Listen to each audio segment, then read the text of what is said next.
Oke, kembali lagi di channel Menyek-Nyek. Seperti biasa, channel kita setiap bulan membahas isu-isu yang terjadi di dalam bulan. Ini berarti bulan November. Isu-isu yang terjadi di bulan November kita kupas di penghujung bulan, Bang. Ya. Nah, Abang kayaknya baru sampai Banda Aceh ya? Baru nyampe tadi pagi. Tadi pagi saya lihat kemarin status WA-nya sangat memprovokasi adik-adik di HMI itu ya. Beliau meneriak, ngapain kita bubarkan HMI katanya. Ya. Kita ngapain Riz? Nyek-nyek nah. Kita nyek-nyek. Jadi seperti biasa nih Bang, udah banyak berita-berita yang sudah kita pilih. Kita minta Abang untuk mengomentari lah. Ada di bulan ini itu gubernur kita nih jauh-jauh ke Dubai, gubernur Aceh batal teken MOU dengan Murban Energy. Ya, itu kalau kita lihat memang tampaknya ya gubernur ke sana kan memang pergi jalan-jalan dengan segepok anggaran gitu kan. Kalau memang ditempuh proses itu dengan penuh dengan usaha yang kuat, ujungnya tidak ngeprank seperti itu kan. Lagi-lagi kalau di Indonesia ini pemerintah sesama pemerintah ngeprank nggak jadi persoalan. Ya. Coba aja pihak luar pemerintah ngeprank pemerintah, itu ada persoalan hukum yang dibawa begitu. Oke, berarti dengan secara tidak langsung pemerintah kita di-prank ya? Ya, di prank karena ketidakseriusan gubernur itu sendiri memang gitu kan. Tapi ada keanehan nih Bang. Masa mau berangkat tapi tidak update gitu. Tidak ada kabar pembatalan dari sana. Tiba-tiba sampai batalnya di sana. Nah, itu catatan kerja tim gubernur itu dipersoalkan. Kalau saya melihat dari awal memang gubernur dan timnya itu lemah dalam persoalan itu. Oke, atau jangan-jangan biar nggak tiketnya supaya tidak hangus mungkin ya. Sayang juga uang rakyat. Mungkin seperti itu kan beberapa program investasi di Aceh itu kan banyak kebablasan kan. Ya. Ada pihak investor yang juga keluar. Sekarang juga nggak dapat gitu. Di bawah kepemimpinan Gubernur Nova Irayansah itu memang. Oke. Ya kita makluminya sajalah kan, sebentar lagi dia selesai jadi gubernur. Oke. Sebentar lagi, tidak lama lagi ya. Iya. Bulan berapa? Bulan 2 atau bulan 4 ya? Itu nanti dicek pasti langsung aja. Oke, ini isu kedua. Para tengku dayah di Aceh mulai gagas parlok baru. Parlok lagi nih. Ya sah-sah saja kan, sebagai tengku di Aceh itu punya hak demokrasinya sendiri. Tapi yang kita upayakan jangan partai itu kemudian menjadi partai nasi bungkus gitu kan. Ya, karena dulu kan ada PDA tuh yang mewakili suara para ulama Aceh. Iya. Terus keluar lagi partai baru. Ini nanti bisa jadi, ini kan mungkin atas kekecewaan mereka tidak terwakili suara para santri ataupun ulama yang tidak terwakili oleh partai. Nanti bisa jadi nih begitu ini ke depan lahir partai baru, kecewa lagi, buat lagi yang baru. Ya, itu memang sudah menjadi kebiasaan ya dalam proses demokrasi, dan itu tidak perlu kita hiraukan. Tapi persoalannya apakah dengan jaminan partai baru itu menciptakan kekuatan dari kalangan santri itu menguat, kan juga masih banyak persoalan di situ. Ya. Nah, makanya kita kunci semoga dengan adanya partai baru itu tidak menambah partai nasi bungkus di Aceh begitu. Oke. Tapi banyaknya partai lokal di Aceh ini sebenarnya tren positif atau negatif, Bang? Banyak partai kayaknya juga kita bakal terpecah nih ya, dengan jumlah masyarakat kita yang juga tidak terlalu banyak di Aceh. Itu tergantung kita melihat dari sisi mana. Kalau kita lihat dari sisi spirit berdemokrasinya, banyak partai itu bagus. Ya, seharusnya seperti itu kan. Kalau kita lihat dari sisi demokrasi substantifnya, satu partainya saja kalau memang solid ya bisa diperjuangkan. Tapi ini lagi-lagi problem kualitas kita di Aceh dalam berdemokrasi gitu. Oke. Kan kebanyakan kan orang membuat partai itu ingin bargaining baru. Ya. Tapi lagi-lagi bukan untuk visi untuk menyejarahkan sesama masyarakat Aceh. Oke. Jadi istilah ingin membangun dan meminta tawaran tumpuk baru gitu. Mencari tumpuk baru ya. Dan sayangnya ada oknum-oknum tengku pula gitu kan. Oke. Yang secara tidak langsung berpotensi merendahkan martabat masyarakat Aceh. Ya.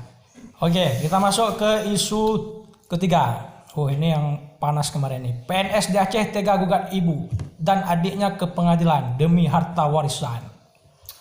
Ya, itu kita memang sedih kan melihatnya, bahwa kadang-kadang orang yang gara-gara harta itu mati nuraninya, bahkan lupa dia itu siapa. Ya. Dengan seorang ibu pun bisa dalam hal gugat menggugat, dan itu pembelajaran bagi kita semua bahwa berhati-hatilah dengan harta begitu. S3 bang? Ya kan S3 profesor sekalipun itu kan nggak menjamin kekuatan peri kemanusiaannya. Justru dengan pendidikan diberikan itu kepada manusia, potensi kebinatangan manusia itu lebih ganas kan. Ya. Kita lihat sekarang misalnya, nggak usah jauh, ada rektor tertentu mencari lapak BUMN misalnya, profesor itu kan. Ya. Jadi Kufadis kualitas profesor atau Kufadis kualitas S3, walaupun kemudian S3 karena kedurhakaannya misalnya seperti itu. Oke, ini ada lagi yang keempat. USK Universitas Syahkolani kerahkan polisi dan Satpol PP bongkar paksa rumah dinas dosen. Unik kan, bahwa di komunitas intelektual pun tidak punya kemampuan menciptakan haluan jalan tengah. Ya. Misalnya kita di Aceh itu punya kemampuan memediasi, musyawarah, bersuluh-suluh konsepnya kalau kita di Dayak. Tapi kemudian mengapa di kampus mencontohkan kepada masyarakat itu menempuh jalur hitam di atas putih begitu. Padahal kekuatan intelektual itu diyakinkan mampu menempuh jalur bersuluh-suluh itu. Nggak ngerti bersuluh-suluh, silakan pahami lagi kearifan lokal di Aceh itu. Mungkin rektor salah satu itu atau entitas di kelompok akademis itu perlu diulang kembali bagaimana cara memperkuat konsep bersuluh-suluh dalam manajerial di kampus begitu. Lagi-lagi kita nggak perlu ajari, mereka sudah profesor, mereka sudah dinobatkan sebagai guru, bahkan ada yang guru besar. Guru besar ya.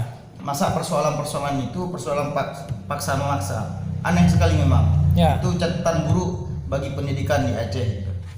Memang kasus ini ada pro dan kontra di dalam masyarakat. Sebagian menganggap cara yang dilakukan oleh USK ini sangat tidak kemanusiaan gitu. Ya. Terus di sisi lain juga itu kan rumah dinas. Ya. Sewaktu-waktu ya boleh diambil untuk kepentingan kampus gitu kan. Cuman ya kasihan sedikit kita melihat itu di caranya sebenarnya. Itu hujan-hujan barang dikeluarin dalam hujan tuh bang. Ya, itu yang kita sayangkan kan. Ya. Tapi apa boleh buat, mereka yang merasa berkuasa merasa itu benar.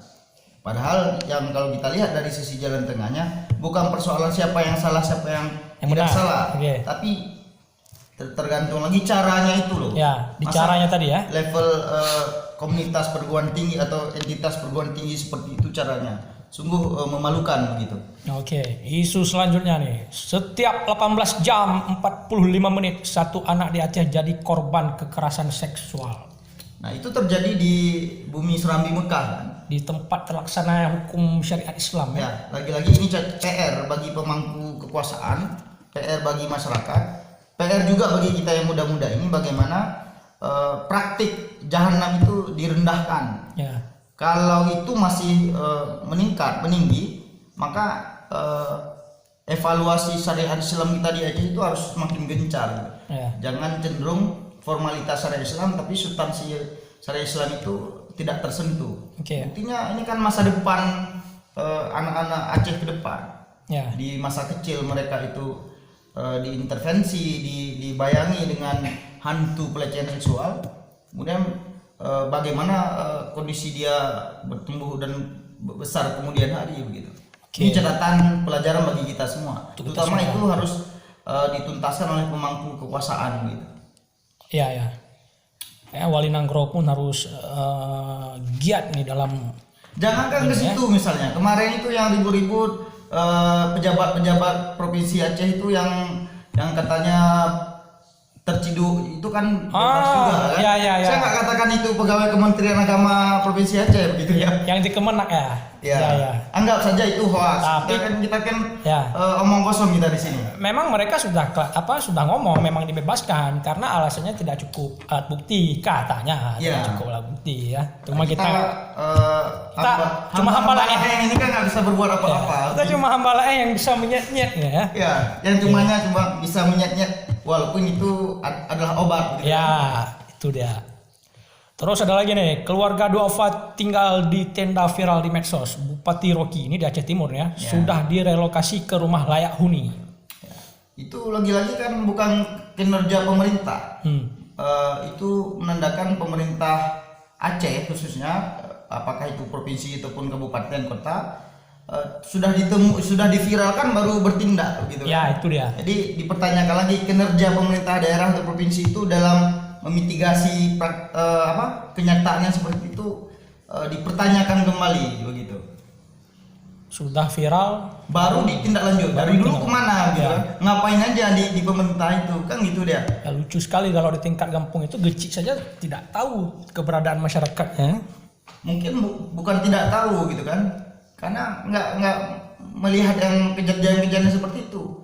Kadang-kadang memang kondisi rakyatnya di daerah pun nggak tahu dia, nama orang tersebut juga pun nggak tahu gitu. Bagaimana mungkin seorang pemimpin nggak tahu kondisi masyarakatnya gitu. Aneh begitu kan. Ya aneh. Makanya kadang-kadang butuh tekanan publik gitu ya. Ya makanya PES kemudian masyarakat juga bagian pilar terpenting dalam membangun keadapan suatu daerah. Makanya setiap pejabat itu jangan sok-sokan dengan masyarakat. Ya. Kemudian para pemangku kekuasaan juga jangan berlagak sok hebat di depan masyarakat. Buktinya itu masyarakat yang memberikan haluan gitu. Ya, yang memberikan informasi. Kemudian yang mengambil pencitraan siapa? Ya para pemangku kekuasaan. Ya. Momen bagi mereka nih ya. Ya. Nah, ini di Melabuh nih, Bupati Aceh Barat prihatin banyak ASN gugat cerai suaminya, kan? Ya memang cukup dengan prihatin. Tindak lanjutnya gimana gitu, Pak? Jadi seorang bupati itu malu sebetulnya hanya mengumbarkan prihatin, tapi tindak lanjut programnya bagaimana gitu? Ya. Kamu tamah lo janda ada Aceh nih. Aduh. Ini yang agak inspirasi sedikit nih. Gadis cantik ini lantik sebagai gecik panca kubu Aceh Besar. Nih, seorang gadis yang umurnya 27 tahun kalau tidak salah. Oke, itu patut kita apresiasi memang, itu menjadi ikon. Ya. Itu simbol bahwa ingin mengajarkan kepada publik khususnya di Aceh, yuk sama-sama kita berikan kepercayaan kepada anak muda yang mau memimpin, mengemban amanah. Nah, dan itu kita harus berikan keyakinan dan bukti kepada masyarakat bahwa yang muda itu layak memimpin. Misalnya ya, saya itu nyalon sebagai DPD RI misalnya. Untuk ke depan ya. Untuk ke depan. Bisa nggak masyarakat memberikan keyakinan dan kepercayaan? Nah, dalam konteks itu selama ini kita harus memberikan bukti. Yang muda-muda ini harus kedepankan bukti. Mengapa kita layak dipilih misalnya. Ya. Dalam seperti yang saya tempuh misalnya. Saya mencoba meyakinkan publik dengan kekuatan literasi yang saya publikasikan itu, bisa nggak gagasan saya itu dibantu, disokong oleh masyarakat untuk kita garap bersama-sama. Itu misal gitu kan. Nah, ini sudah menjadi tren dan kita pun yang muda-muda harus kuat bahwa harus mampu menciptakan kanal atau gerakan bahwa yang muda itu mendapat dukungan, mendapat kerjasama bersama masyarakat, sehingga cukong-cukong atau para pemuda-pemuda politik itu tidak lagi menjebak anak muda ketika masuk dalam pertarungan politik gitu. Ya, sebagian bahkan jadi itu memang tren ketika sudah masuk ke dunia masa politik, anak muda cuma sebatas di lapangan aja, spanduk. Ya, kemudian diremot kan, kan. Nah, bagaimana kita di Aceh bersama-sama membangun iklim kalau yang muda ingin bertarung secara politik, yuk bersama masyarakat kita akan kuat begitu. Berarti 2024 harus muncul gerakan boykot politik untuk anak muda nih, Bang. Suatu gerakan yang mengkampanyekan harus anak muda di 2024. Oke, kita yakinkan. Kalau memang anak muda itu nggak meyakinkan, ngapain dipilih? Ya, tapi kalau meyakinkan dengan segudang karya dan bukti, itu kita perjuangkan gitu. Ya. Dan lagi-lagi keputusan kepada masyarakat, Ya. lagi-lagi keputusannya pada pemilih yang muda gitu. Apakah kita berserah diri dengan politik padat modal sekarang atau memang bersatu memperjuangkan yang muda itu layak menjadi pemimpin begitu. Dan fenomena kecil dari perempuan muda lagi cantik lagi itu patut kita banggakan. Ya.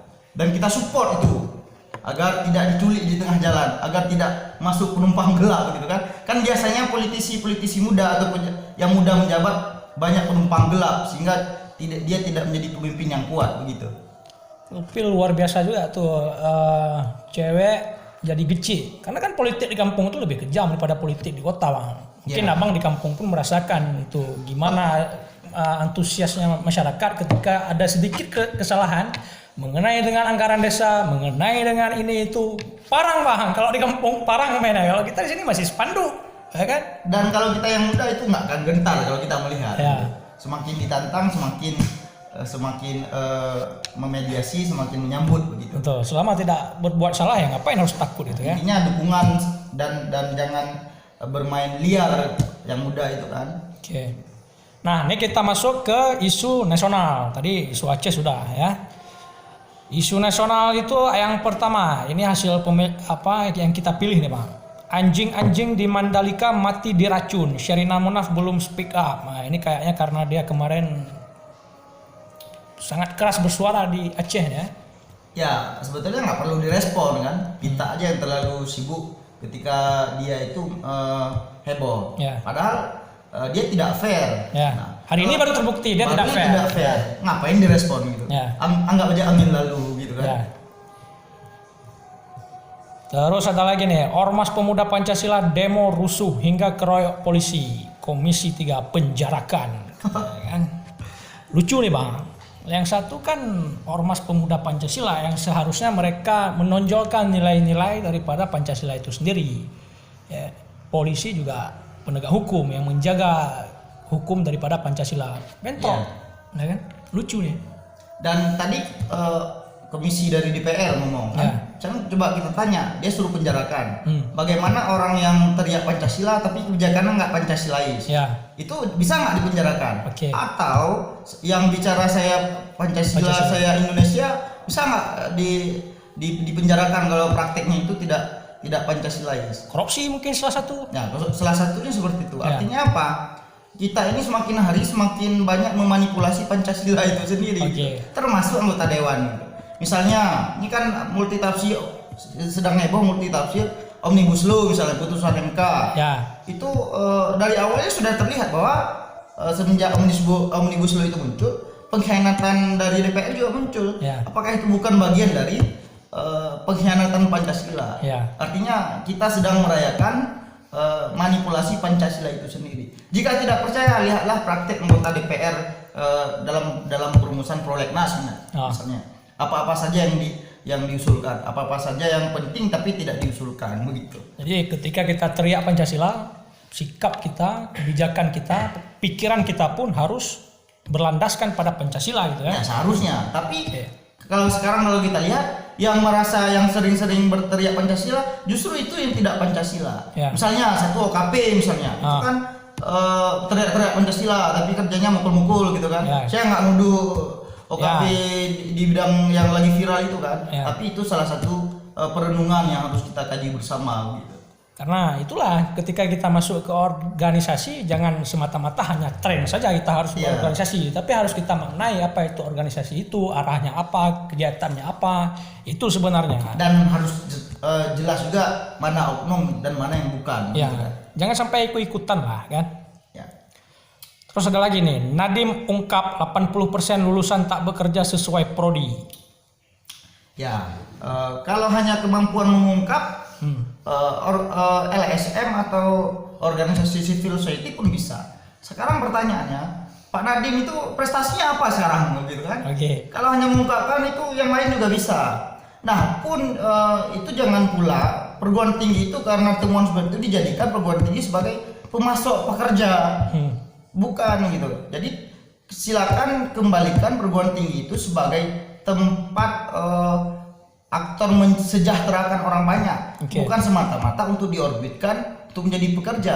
Oke. Oke, memang untuk mensejahterakan itu butuh pekerjaan, Ya. tapi kemampuan lulusan perguruan tinggi untuk langsung bekerja itu bukan satu-satunya jalan. Ya. Maka sekarang Menteri Nadiem Makarim pun kebelabasan kan dengan konsep kampus merdekanya. Apa yang merdeka sekarang? Oke. Kemudian merdeka mengajar merdeka seperti apa? Ah. Nah, ini kan kita lihat Menteri Nadiem Makarim ini kebanyakan slogan, tapi kurang pembuktian progresivitasnya sejauh mana begitu. Aksinya kurang ya. Ya, Emang menarik nih, karena juga di kampus pun kawan-kawan kita juga begitu kita tanyain kenapa kuliah? Ya untuk bisa tes CPNS katanya. Jadi mereka hanya semata mengejar legalitas daripada ijazah. itu pilihan orang ya, kita Ya, nggak bisa paksa. nah. Tapi di level di atas para pemangku kebijakan itu harus memang real lah dalam ingin mendekrong kampus. Jangan sempat dijadikan kampus itu sebagai pemasok pekerja. Oke. Bukan itu satu-satunya. Tapi ada problem kesadaran intelektual, kekuatan moral yang lahir dari kampus. Walaupun nanti tujuan untuk mensejahterakan. Memang siapa yang nggak bisa bekerja, tapi kemampuan mereka menciptakan pekerjaan atau kemampuan bekerja itu bisa nggak terasa di perguruan tinggi gitu. Lagi-lagi sekarang selama Menteri Nadiem Makarim memimpin, tidak ada program nyata dari apa yang dia umbar-umbarkan selama ini sebagai kampus merdeka, sebagai kampus yang mengajar merdeka pun seperti itu. Ya, ini kemarin juga ribut di media katanya pantesan negara Indonesia kita ini gini-gini terus katanya. Karena ada istilah itu, kasihlah sesuatu pekerjaan kepada orang yang ahlinya, bukan kepada yang ahli. Kalau kita kasih kerjaan untuk mereka yang tidak ahli, tunggulah kehancuran. Makanya Gitu sih. kita secara hak demokrasi bisa mempertanyakan. Memang Menteri Nadiem Makarim memang ahli sebagai menteri. Ya, Menteri Itu juga Pendidikan. Menteri Pendidikan. Ya. Nah, Ya. apalagi ditambah Kementerian Kebudayaan dan Teknologi itu disatukan. Ya. Itu memang dipertanyakan lagi gitu.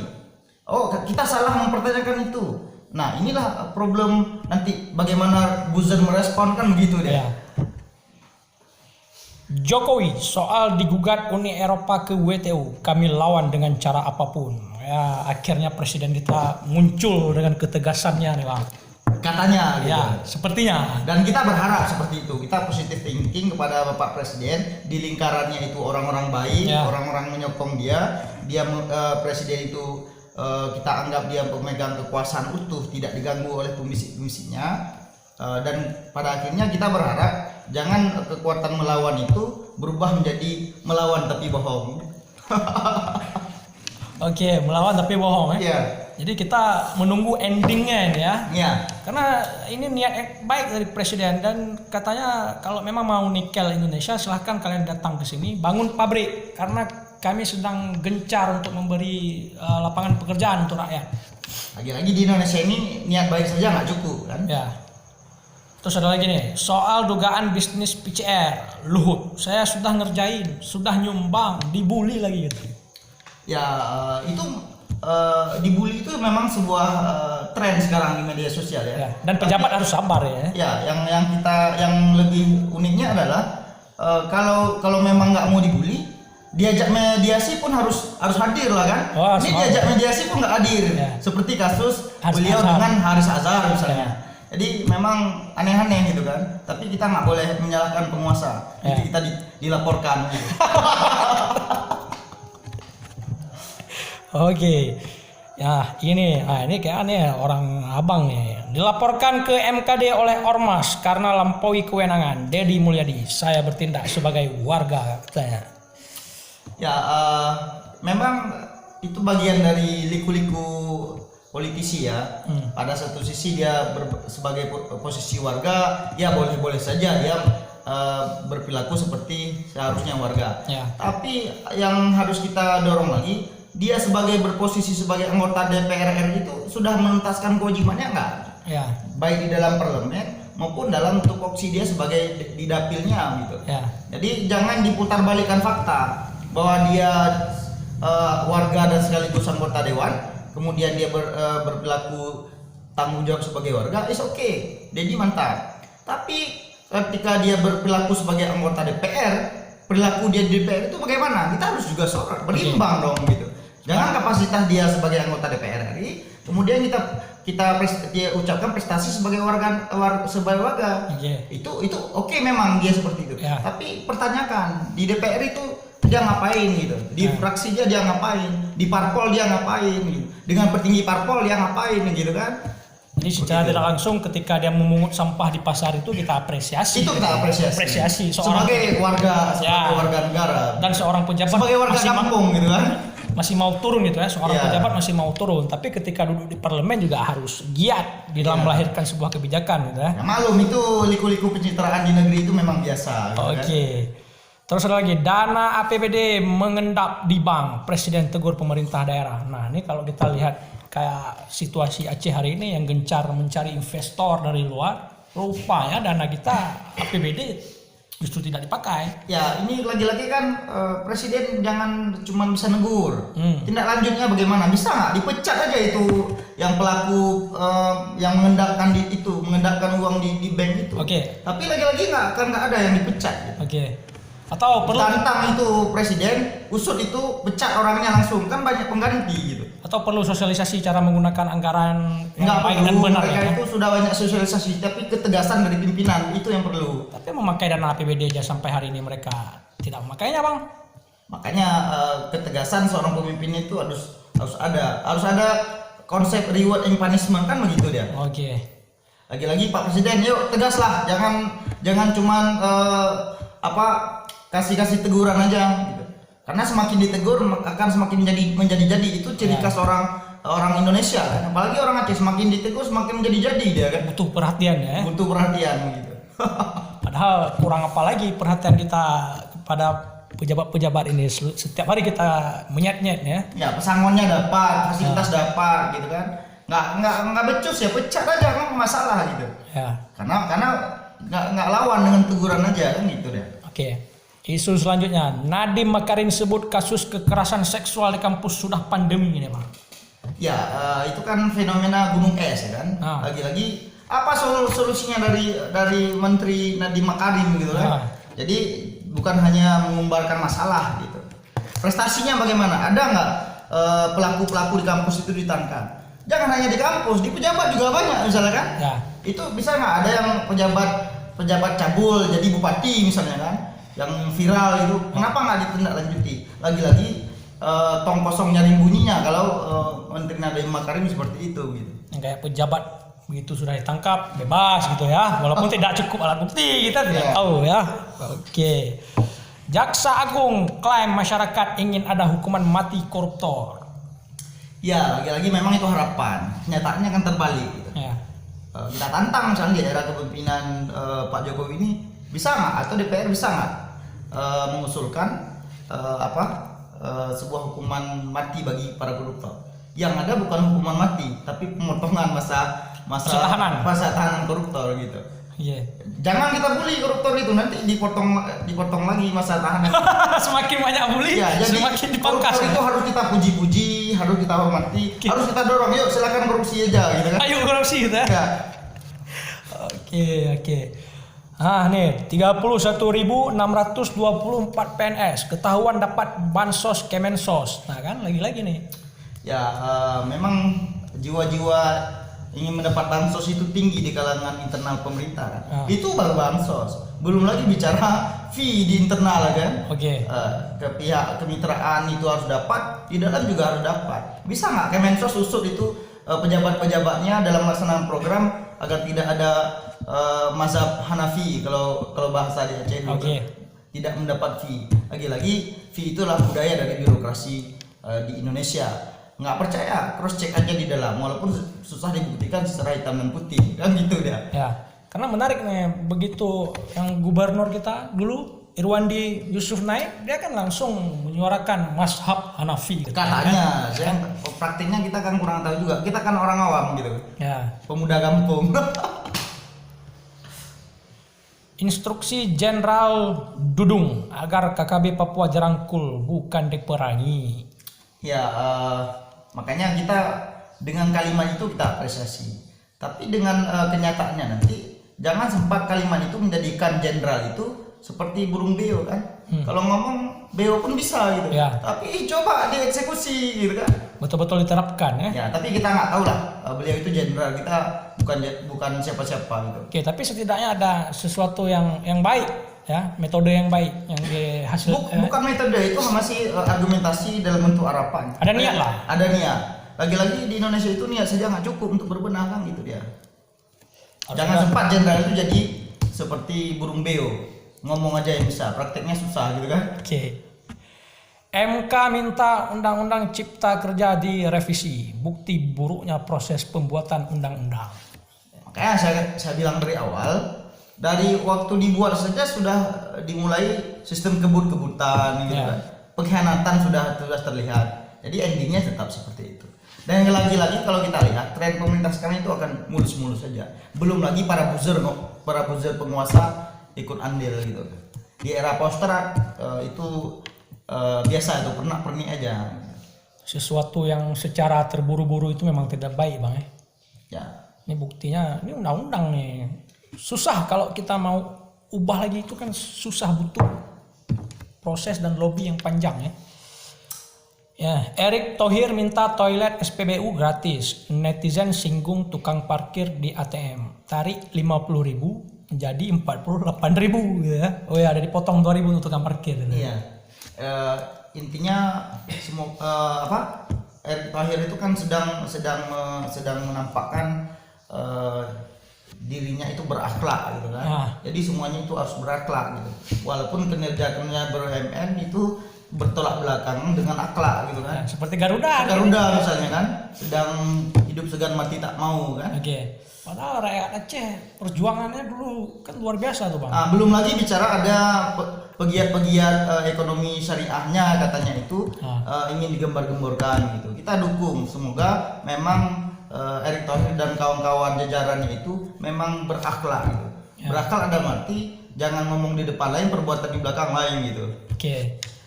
Ini kemarin muncul lagi meme nih, katanya Garuda bangkrut itu karena durhaka kepada rakyat Aceh katanya. Katanya ya itu sah-sah saja kalau orang sebagai masyarakat bicara begitu kan. Ya. Lagi-lagi Erick Thohir buktikan dong kinerjanya sekarang seperti apa di BUMN gitu kan. Ya. Begitu. Jadi pencitraannya turun kemana ke sana ke sini itu harus dibuktikan dengan tingkat progresivitas kesejahteraan masyarakat. Karena BUMN itu apa? Yuk kita adu data, kan begitu dia. Parkir bayar gitu ya. Toilet bayar, seharusnya digratiskan. Nah, lagi-lagi kita jangan terjebak dengan isu seperti itu lagi. Ada segudang banyak persoalan di BUMN itu yang harus dibenahi oleh Menteri Erick Thohir. Yuk kita buktikan dia itu betul-betul berakhlak atau tidak gitu. Gitu ya. Iya. Oke, isu laporan bulan November ini sudah selesai, Bang. Iya. Sudah kita bahas. Jadi kita akan menantikan lagi isu-isu di bulan Desember ya. Isu itu harus kita kawal dan harus kita godok sebagai proses penalaran publik, bukan hanya sebatas terjebak mengonsumsi isu buatan kan gitu. Apalagi sekarang pencitraan itu lebih tinggi. Jangan sempat kita merespon isu, kita termakan pencitraan itu. Kalau saya bilangnya kita ini apalagi anak muda harus selalu menyet-nyet. Menyet-nyet yang saya maksud itu ada sesuatu permasalahan yang seharusnya dikritik gitu ya. Cuman kita ganti istilahnya itu jadi menyet-nyet. Ya, menyet-nyet itu suplemen bagi penalaran publik gitu. Ya. Kita sekarang sedang berposisi bagaimana menjadi lokus bagi pencerahan publik selama perguruan tinggi itu belum bertaring dalam persoalan pencerahan publik, selama partai politik itu belum bertaring dalam persoalan pencerahan publik, dan kita harus berada di garda terdepan untuk mencerahkan publik. Oke, ketika ada orang yang menyet-nyet, tanyakan dia Pat Gempung. Haha, ya? Pasti. Oke, selesai.